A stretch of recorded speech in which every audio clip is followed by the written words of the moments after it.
บริษัทยักษ์ใหญ่ด้านเทคโนโลยีแห่งหนึ่งเพิ่งประกาศผลประกอบการแบบระดับทุบสถิติเลยนะครับ คือฟันรายได้ไปถึง 109.4 พันล้านดอลลาร์สหรัฐในเวลาแค่ 3 เดือนเท่านั้นเอง อืเป็นตัวเลขที่มหาศาลมากเลยนะคะ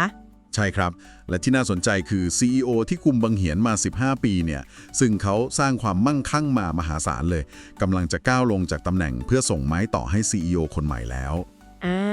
ใช่ค่ะ เป็นการอำลาตำแหน่งด้วยการทิ้งทวนตัวเลขที่สวยหรูที่สุดในประวัติศาสตร์ของบริษัทเลยก็ว่าได้ค่ะ แต่เชื่อไหมครับว่าทันทีที่ตลาดหุ้นปิด ตัวเลขที่ดูแบบเพอร์เฟกต์พวกนี้ กลับทำให้มูลค่าบริษัทหายไปหลายหมื่นล้านดอลลาร์ในชั่วข้ามคืนซะงั้น โห ฟังดูย้อนแย้งมากเลยนะคะเนี่ย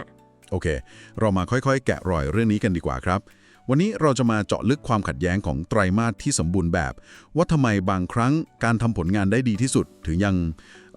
ไม่ดีพอสำหรับตลาดทุน เป็นประเด็นที่น่าสนใจมากค่ะ เพราะถ้าเรามองบริบทภาพรวมของอุตสาหกรรมในตอนนี้เนี่ยตลาดกำลังกังวลอย่างหนักเลยนะคะ เรื่องกำลังซื้อของผู้บริโภคที่มันเริ่มฝืดเคือง ใช่ครับ สินค้าไอทีหลายค่ายนี่คือยอดขายร่วงกันระนาวเลย ถูกต้องค่ะ แต่รายงานทางการเงินล่าสุดของบริษัทนี้ กลับแสดงให้เห็นถึงการเติบโตที่สวนกระแสโลกอย่างสิ้นเชิงเลย โดยเฉพาะยอดขายจากกลุ่มสมาร์ทโฟนเรือธงที่มันเร่งตัวขึ้นจนน่าตกใจค่ะ งั้นเรามาเริ่มกลางตัวเลขเชิงประจักษ์พวกนี้กันก่อนเลยดีกว่าครับ คือ 109.4 พันล้านดอลลาร์สหรัฐในไตรมาสที่ 3 โตขึ้นร้อยละ 16.4 แบบเทียบปีต่อปี เป็นเปอร์เซ็นต์ที่สูงมากสำหรับฐานที่ใหญ่ขนาดนี้นะคะ ใช่ครับ สำหรับบริษัทไซส์เล็กการโตระดับ 10 กว่า%อาจจะดูธรรมดานะ แต่สำหรับบริษัทที่มีมูลค่าระดับล้านดอลลาร์เนี่ยการขยับตัวเลขฐานใหญ่ขนาดนี้ให้โตได้ร้อยละ 16 มันต้องใช้แรงขับเคลื่อนมหาศาลมากจริงๆครับ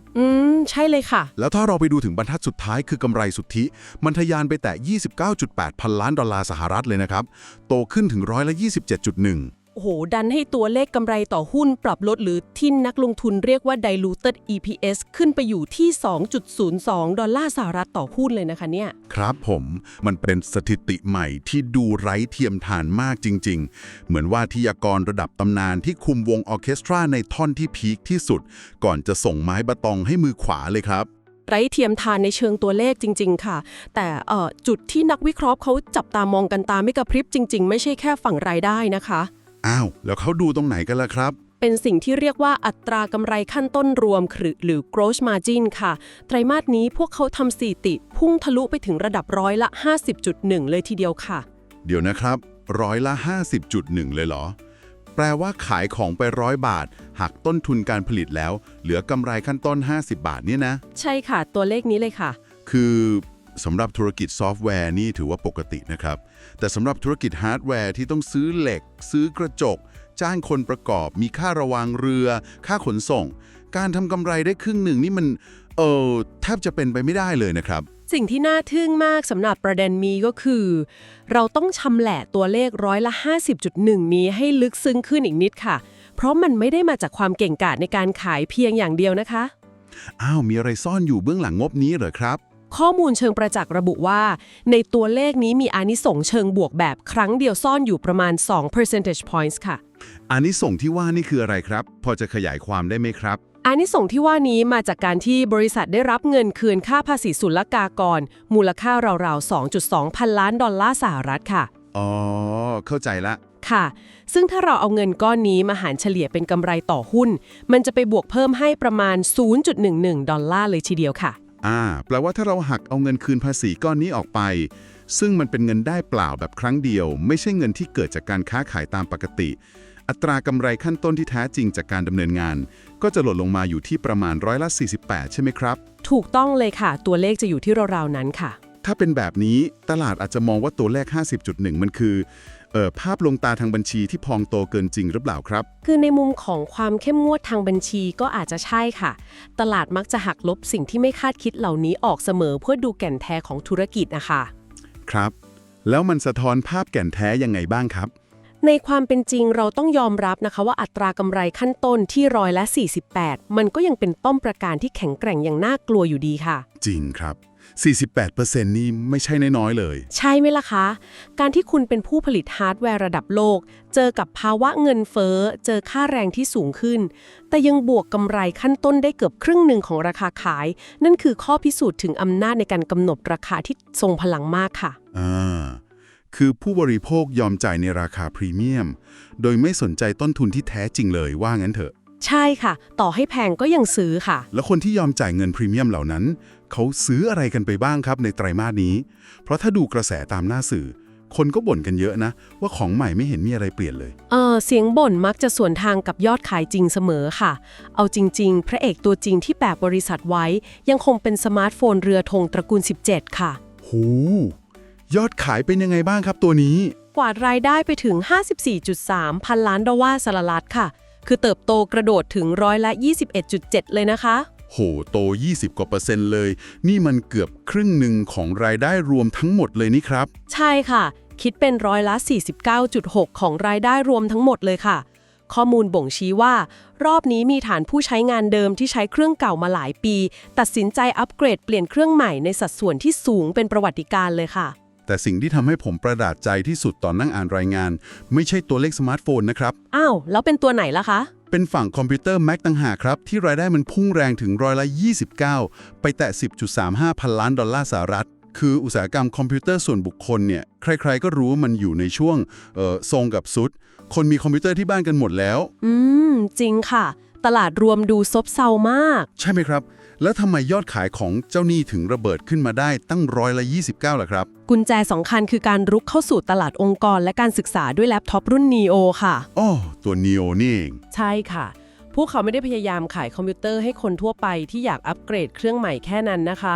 แต่เขาเข้าไปเจาะฝั่งธุรกิจโดยตรงเลยค่ะ แปลว่ามีการเปลี่ยนเครื่องกันขนาดใหญ่เลยสิครับเนี่ย ถูกต้องค่ะ ทำให้เกิดคลื่นเห็นการเปลี่ยนผ่านจากระบบปฏิบัติการคู่แข่งมาสู่ระบบนิเวศนี้แบบยกแผงเลย ประกอบกับธุรกิจบริการที่เป็นเครื่องจักรผลิตเงินสดที่เดินเครื่องเงียบๆแต่สม่ำเสมอด้วยค่ะ ธุรกิจ Services นี่ก็สำคัญ ไตรมาสนี้เป็นไงบ้างครับ ไตรมาสนี้ธุรกิจบริการก็ทำนิวไฮอีกแล้วค่ะ ปิดไปที่ 30.7 พันล้านดอลลาร์สหรัฐค่ะ โห มีแต่ตัวเลขพุ่งๆทั้งนั้น มีกลุ่มไหนที่ร่วงบ้างไหมครับเนี่ย ไม่น่าจะมีอะไรขายดีไปซะทุกอย่างกะมั้ง ก็นะคะ มีค่ะ กลุ่มแท็บเล็ต iPad เป็นเพียงกลุ่มเดียวที่ตัวเลขปรับลดลง6%ค่ะ ทำไมถึงลดลงล่ะครับ ตรงนี้ต้องให้ความเป็นธรรมกับบริษัทด้วยนะคะ เพราะไตรมาสเดียวกันของปีที่แล้วพวกเขาเพิ่งเปิดตัวแท็บเล็ตรุ่นใหม่ที่ใช้ชิป A16 ซึ่งสร้างกระแสตอบรับแบบถล่มทลายไปแล้วค่ะ ฐานของปีที่แล้วมันเลยดูสูงมากใช่ไหมครับ ใช่ค่ะ พอมาปีนี้ไม่มีการเปิดตัวสินค้าใหม่ที่แรงระดับเดียวกัน ฐานเปรียบเทียบมันเลยดูสูงเกินจริงไปหน่อยค่ะ แล้วถ้ามองในมิติของภูมิภาคบ้างล่ะครับ ตลาดไหนโตเด่นๆบ้าง ยอดขายในทวีปยุโรปและตลาดจีนแผ่นดินใหญ่โตโดดเด่นมากค่ะ และที่บังเอิญคือโตเท่ากันเป๊ะเลยที่22.4%ค่ะ หูตลาดจีนที่ว่าดุเดือด แบรนด์ท้องถิ่นตีกันตาย ยังโตได้ตั้ง 22.4% เลยแหละครับ ใช่ค่ะ การรักษาการเติบโตระดับนี้ไว้ได้ในจีนถือว่าไม่ธรรมดาเลยจริงๆค่ะ โอเค ภาพของรายได้มันชัดเจนมากว่าแข็งแกร่งสุดๆ แต่เราสองคนรู้ดีว่ากำไรในกระดาษมันเอาไปจ่ายเงินเดือนพนักงานไม่ได้ มิติที่สะท้อนสุขภาพที่แท้จริงของบริษัทคือ กระแสเงินสดครับ ใช่เลยค่ะ เงินสดคือพระเจ้า และตรงนี้แหละที่มันน่าสนใจมากๆ ผมคิดว่ามันน่าตื่นเต้นยิ่งกว่ายอดขายสมาร์ทโฟนซะอีก คือไตรมาสเดียวเนี่ยพวกเขาสร้างกระแสเงินสดจากการดำเนินงานได้ถึง 34.4 พันล้านดอลลาร์สหรัฐ โหเลขสวยมากค่ะ ถ้ารวม 9 เดือนแรกนะ ทะยานไปถึง 117.0 พันล้านดอลลาร์สหรัฐ คำถามคือเขาเอาเงินสดก้อนมหึมานี้ไปทำอะไรครับ ในเมื่อคู่แข่งในวงการเทคโนโลยี ตอนนี้ทุกคนกำลังเผาเงินเป็นหมื่นๆล้านเพื่อสร้างศูนย์ข้อมูลสู้ศึก AI กันทั้งนั้น นั่นคือจุดที่เฉียบคมที่สุดของยุทธศาสตร์บริษัทนี้เลยค่ะ ยังไงครับ ในขณะที่ค่ายเทคโนโลยียักษ์ใหญ่อื่นๆ ทุ่มงบสร้างศูนย์ข้อมูลคลาวด์ทางกายภาพ ซื้อที่ดิน สร้างเซิร์ฟเวอร์ จ่ายค่าไฟมหาศาล จนมาจิ้นถูกบีบอัด บริษัทนี้กลับเลือกเดินยุทธศาสตร์ที่เรียกว่า anti hyperscaler ค่ะ Anti Hyperscaler หมายความว่ายังไงครับ คือไม่สร้างศูนย์ข้อมูลเลยเหรอ คือตลอด 9 เดือนแรกที่ผ่านมา พวกเขาใช้เงินลงทุนหรือ CapEx ไปเพียง 6.8 พันล้านดอลลาร์สหรัฐเท่านั้นเองค่ะ เดียวฮะ กระแสเงินสดอิสระสะสมเขาสูงถึง 110.2 พันล้านดอลลาร์เลยนะ แต่ใช้ลงทุนสร้างโครงสร้างพื้นฐานไปแค่ 6.8 พันล้านดอลลาร์เนี่ยนะ ใช่ค่ะ ประหยัดมากเมื่อเทียบกับคู่แข่งค่ะ แต่ในยุคที่ AI เป็นตัวตัดสินแพ้ชนะ ถ้าเขาไม่ได้ทุ่มสร้างศูนย์ข้อมูลคลาวด์ยักษ์ใหญ่ของตัวเอง แล้วเขาเอาพลังประมวลผลที่ไหนมาขับเคลื่อนฟีเจอร์อัจฉริยะล่ะครับ คำตอบคือสถาปัตยกรรมคลาวด์แบบผสมผสานหรือไฮบริดโมเดลค่ะ อ้อทำงานยังไงครับระบบนี้ แทนที่จะดึงข้อมูลทั้งหมดของผู้ใช้ ขึ้นไปประมวลผลบนคลาวด์ส่วนกลางที่กินไฟและกินเงินมหาศาล พวกเขาเลือกที่จะฝังชิปที่มีหน่วยประมวลผล Neural Engine 16 แกนไว้ในอุปกรณ์ทุกชิ้นเลยค่ะ อ๋อ แปลว่างาน AI ส่วนใหญ่จะถูกประมวลผลแบบเบ็ดเสร็จบนเครื่องของเราเองเลยใช่ไหมครับ ถูกต้องค่ะ ส่วนงานระดับสูงที่ซับซ้อนจริงๆ เขาถึงจะส่งต่อไปยังศูนย์ข้อมูลของพันธมิตรภายนอกแทนค่ะ ขอมองในมุมนี้นะครับ คือในขณะที่บริษัทอื่นกำลังทุ่มเงินมหาศาลสร้างโรงไฟฟ้าขนาดใหญ่ของตัวเองเพื่อใช้ประมวลผล บริษัทนี้กลับเลือกวิธีแจกแผงโซลาร์เซลล์ประสิทธิภาพสูง ไปติดไว้บนหลังคาบ้านของผู้ใช้งานทุกคนแทน เป็นการเปรียบเทียบที่เห็นภาพกลไกของมันได้ชัดเจนเลยค่ะ ใช่ไหมครับ คืองานเบาๆก็ดึงพลังงานจากการประมวลผลที่บ้านเราเองนี่แหละ งานไหนหนักเกิน ค่อยไปยืมไฟจากโรงไฟฟ้าคนอื่น มันเป็นเกมที่ฉลาดมากนะ ใช่ค่ะ กลายเป็นว่าไม่ต้องแบกต้นทุน CAPEX หนักๆ แถมกระแสเงินสดที่เหลือล้น จึงถูกนำไปใช้ในยุทธศาสตร์อีกด้านหนึ่งแทนค่ะ ยุทธศาสตร์อะไรครับเนี่ย มีอะไรล้ำๆอีก มันคือการปรับเปลี่ยนพฤติกรรมผู้บริโภคแบบถอนรากถอนโคนเลยค่ะ ผ่านการเปิดตัวโปรแกรม Apple Upgrade หรือเรียกง่ายๆว่าเป็นบริการเช่าฮาร์ดแวร์นั่นเองค่ะ อันนี้แหละที่น่าสนใจ คือเปลี่ยนจากเดิมที่เรากำเงินก้อนไปซื้อสมาร์ทโฟนแล้วจบ เป็นการทำสัญญารายเดือนแทนเหรอครับ ใช่ค่ะ เขาไปจับมือกับระบบการเงินสากล ในฝั่งค้าปลีกของสหรัฐกำหนดเงื่อนไขเช่าซื้อ 12-24 เดือนสำหรับสมาร์ทโฟนและนาฬิกาค่ะ แล้วฝั่งคอมพิวเตอร์ล่ะครับ สำหรับคอมพิวเตอร์และแท็บเล็ตจะอยู่ที่ 24-36 เดือนค่ะ โดยจำกัดสิทธิ์เฉพาะกลุ่มสินค้ารุ่นระดับกลางถึงบนเท่านั้นนะคะ ไม่รวมรุ่นเริ่มต้นค่ะ โห เป้าหมายไม่ได้อยู่แค่การระบายของใช่ไหมครับเนี่ย แน่นอนค่ะ มันคือการเปลี่ยนโครงสร้างรายได้จากที่เคยขายขาดแบบครั้งเดียว ให้กลายเป็นโครงสร้างรายได้หมุนเวียนสม่ำเสมอหรือ subscription like คล้ายๆ กับการที่เราจ่ายค่าสมาชิกรายเดือนนั่นแหละค่ะ ถ้าทำสำเร็จนี่คือการการันตีรายได้ล่วงหน้าหลายปีเลยนะครับ แต่เดี๋ยวก่อนถ้าผมฟังไม่ผิด ยุทธศาสตร์นี้มันคือการขายเครื่องรุ่นท็อปที่มีแผงโซลาร์เซลล์หรือชิปประมวลผล AI หนักๆออกไปให้ได้มากที่สุดใช่ไหมครับ ใช่ค่ะ ต้องเร่งกระจายฮาร์ดแวร์ออกไปให้เยอะที่สุด แล้วถ้าทุกคนแห่กันมาสมัครโปรแกรมนี้เยอะๆ บริษัทจะเอาชิ้นส่วนที่ไหนมาผลิตทันล่ะในเมื่อชิปพวกนี้มันไม่ได้เสกขึ้นมาได้ง่ายๆ คุณแตะถูกจุดที่เป็นภัยเงียบของรายงานฉบับนี้แล้วท่ามกลางตัวเลขที่สวยหรูมันมีความท้าทายหลักที่กำลังตั้งเขาอยู่ถึง 3 เรื่องใหญ่ๆด้วยกันครับ เรื่องแรกก็คือสิ่งที่คุณเพิ่งพูดไปครับ วิกฤตต้นทุนชิปหน่วยความจำ DRAM ซึ่งผู้บริหารระดับสูงนิยามสถานการณ์ตอนนี้แบบเผ็ดร้อนมากว่า มันคืออุทกภัย100 ปีด้านราคาหน่วยความจำครับ มันเป็นคำเปรียบเปรยถึงภาวะที่รุนแรงและรับมือยากมากนะคะ อ๋อ นึกว่าน้ำท่วมจริง ไม่ใช่ค่ะ คือปัจจุบันข้อจำกัดของผู้ผลิตชิปหน่วยความจำในตลอดโลกมีค่อนข้างมาก เมื่อทุกคนแห่กันซื้อหน่วยความจำไปทำเซิร์ฟเวอร์ AI ของที่ผลิตได้มันก็มีจำกัดทำให้ราคาชิปต้นทุนพุ่งทะยานขึ้นแบบหยุดไม่อยู่เลยค่ะ นี่คือต้นทุนที่บีบหัวใจผู้ผลิตฮาร์ดแวร์ทุกคนในตอนนี้เลยสินะครับ แล้วภัยเงียบเรื่องที่ 2 นะครับ เรื่องที่ 2 นี้เกิดจากความต้องการสมาร์ทโฟนและคอมพิวเตอร์ที่พุ่งสูงเกินคาดค่ะทำให้เกิดข้อจำกัดด้านอุปทานของชิปประมวลผลบนสถาปัตยกรรมระดับสูงหรือ Advanced Semiconductor Nodes ค่ะ แปลว่าบริษัทต้องเผชิญภาวะตึงตัวในการผลิตในไตรมาสถัดไปใช่ไหมครับเนี่ยผลิตไม่ทันขายว่างั้นเถอะใช่เลยค่ะ เครื่องจักรผลิตชิปพวกนี้มีจำกัดและซับซ้อนมากส่งผลกระทบต่อการส่งมอบสินค้าแน่นอนค่ะ แล้วทั้งหมดนี้มันแปลว่าอะไรล่ะครับในเมื่อขายดีจัดจน supply chain รวนไปหมด ถ้าเราลองเชื่อมโยงเรื่องนี้เข้ากับภาพใหญ่ มันก็คือปัญหาของการที่ความต้องการมันสูงเกินไปนี่แหละค่ะ ครับ ในโลกธุรกิจการมีของไม่พอขายถือเป็น good problem to have หรือปัญหาที่น่าอิจฉานะ แต่มันก็หมายถึงรายได้ที่ควรจะได้แต่ร่วงหล่นหายไประหว่างทาง แล้วเรื่องที่ 3 ที่เป็นมรสุมสุดท้ายคืออะไรครับ เป็นเรื่องของกฎหมายตลาดดิจิทัลหรือ DMA ที่บังคับใช้ในสหภาพยุโรปค่ะอ๋อกฎหมายผูกขาดของทางยุโรปนี่เองมันกระทบยังไงบ้างครับ กฎหมายนี้ทำให้การเปิดตัวระบบผู้ช่วยอัจฉริยะ Siri AI และคุณสมบัติอัจฉริยะส่วนบุคคล ต้องเผชิญกระบวนการเจรจากับหน่วยงานกำกับดูแลที่ค่อนข้างยืดเยื้อค่ะทำให้เปิดตัวช้ากว่ากำหนด แบบนี้นี่เอง ถ้าเราเอาชิ้นส่วนจิ๊กซอว์ทั้งหมดมาต่อกัน รายได้โตกำไรทำสถิติ ยุทธศาสตร์ล้ำลึก แต่กลับเผชิญปัญหาชิ้นส่วนแพง ผลิตไม่ทัน และติดล็อกข้อกฎหมาย มันส่งผลต่อคาดการณ์ในไตรมาสหน้าหรือ September Quarter Outlook ยังไงบ้างครับ สะเทือนพอสมควรค่ะ บริษัทตั้งเป้าว่าการเติบโตของรายได้ในไตรมาสถัดไป อาจจะชะลอลงมาอยู่ในกรอบร้อยละ 9-11 ค่ะ โต 9-11% ก็ยังถือว่าโตอยู่นะครับ ใช่ค่ะ แต่มันมีปัจจัยลบด้านอัตราแลกเปลี่ยนหรือ FX headwind เข้ามากดทับอีกประมาณ 2.5 percentage points ด้วยค่ะ โอ้โห เจอค่าเงินเข้าไปอีก แล้วฝั่งกำไรขั้นต้นล่ะครับ จะรักษา 50% ไว้ได้ไหม คาดการณ์อัตรากำไรขั้นต้นจะลดลงมาอยู่ในช่วงร้อยละ 47.0 ถึง 48.0 ค่ะ สาเหตุหลักก็จากแรงกดดันด้านต้นทุนหน่วยความจำที่พุ่งกระฉูดนั่นแหละค่ะ นี่คือจุดที่ไขปริศนาเรื่องราคาหุ้นที่เราคุยกันตอนต้นรายการใช่ไหมครับ ตัวเลขออกมาทุบสถิติโลก แต่คาดการณ์ไตรมาสหน้ากลับดูแผ่วลง ใช่เลยค่ะ ปฏิกิริยาของตลาดหลังเวลาทำการหรือ after hours คือราคาดิ่งปรับตัวลดลงราวร้อยละ 6.3 ถึง 6.6 ลงมาทดสอบแนวรับสำคัญบริเวณ